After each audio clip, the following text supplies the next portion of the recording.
The Navalny case. The US agent involved in a poisoning case. Who's this guy in the first place? Why is he all of a sudden involved in a poisoning case? And what do the media say about him? We will be addressing everything around this guy's case, so grab a seat. You're watching DBR Breaking News, and I'm Loic, your host, investigating on the deal with Navalny. You'll see that this isolated case implies, as a matter of fact, both the Russian and the US government. But who is Navalny in the first place? Alexei Navalny was born on June 4, 1976 in Russia. He is a Russian lawyer who became known for his investigation on corruption in Russia and his blog. He is an activist owning his anti-corruption foundation, which gathered detailed statements about official corruption. Because of his political activism, he is very often presented as the figurehead of the political opposition in Russia by foreign media, especially Western media. He speaks the familiar street language of young Russians and uses it very effectively in social media. The 44-year-old blogger has millions of Russian followers on social media, many of them in their 20s or even younger, and he has managed to get some of his supporters elected to local councils in Siberia in 2020. He is known as the author of the Navalny blog on LiveJournal and the Rospol website, where he exposes corruption in Russia. In October 2010, he accused the energy company Transneft of embezzlement of 2.9 billion euros during the construction of an oil pipeline in Siberia. He was the leader of the 2011 protests in Russia, which aimed to denounce the stranglehold of the oligarchy on Russian national interests. It's on this occasion that he became known abroad. But what is Navalny being accused of?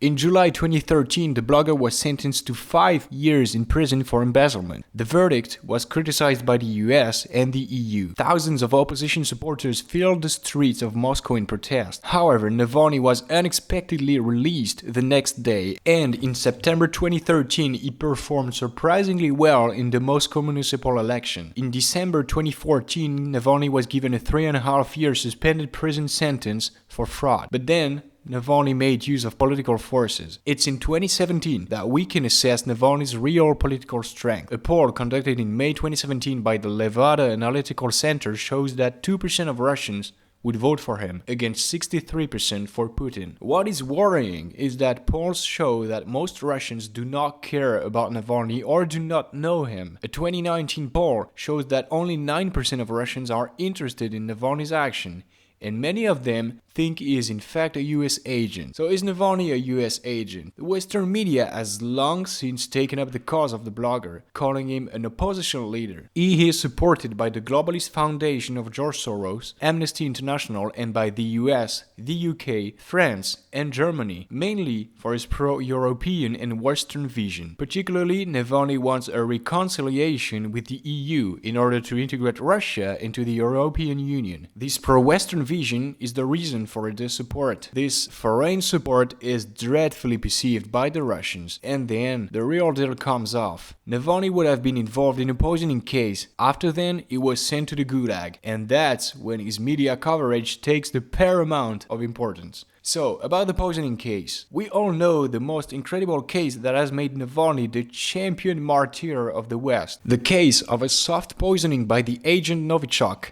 an extremely powerful poison. In August 2020, he was rushed to a hospital in Siberia after a worsening of his health that put him in a coma during a flight to Moscow. But in reality, Navalny was suffering from chronic pancreatitis. The Russian ministry confirmed that Navalny's health had not been good for years. And then he was transferred to Germany and the scenario began to unfold. Navalny had been poisoned by a highly toxic chemical agent. The pro-Navalny will use this idea to artificially increase Navalny's importance. Indeed, a supposed poisoning by the FSB shows that Navalny is a danger for the Russian power. This is a convenient pretext to accuse President Putin. Keep in mind that the whole maneuver is controlled by the West. Only Western laboratories detected the substance, the poisonous substance, in Navalny's blood, while Russian hospitals did not detect any dangerous or narcotic substance in his blood before he was transferred. In fact, more than 2 out of 5 people do not believe in this poisoning theory. Let's move out to the last chapter of Navalny, which is called Navalny in Wonderland. In January 2021, Navalny, then in Germany at the end of his convalescence, publishes a 2-hour documentary that presents to the public a sumptuous mansion that would belong to Vladimir Putin.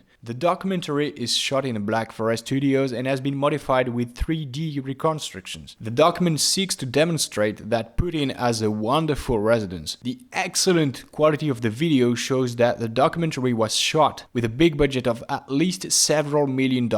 There are signs that the documentary was not produced by Navalny himself, but by an Asian production. Indeed, some translations are approximate. Moreover, the double-headed eagle presented on the portal is not that of Russia, but that of Montenegro. And during the video, Navalny repeats theories that have been put forward for more than 20 years in an attempt to demonstrate that Putin has hijacked power in Russia for his own benefit. The problem is that Navalny never presents the title of ownership of the mansion. Furthermore, the ownership of the place has been claimed by another businessman, not Putin. Doesn't matter to him because the new real estate agent Navalny introduces Vladimir Putin's so-called castle. And all of that in a very professional way with the help of 3D images. We almost have the impression that we would sign the lease for ourselves, and the video has more than 100 million views on YouTube. This documentary is intended for the West in the first place, in order to generate a massive hate for Russia. The document uses psychological levers to create a strong resentment against Vladimir Putin. Even if the bill is not presented, Navalny is counting on people's credulity so that it will cause a strong resentment of Russians against Putin. So, long story short, Navalny is undisputedly a very well-known character in the West. His influence in Russia remains very limited to subversive actions against the current power. Navalny is perceived by the Russian as a clown in the hands of the USA.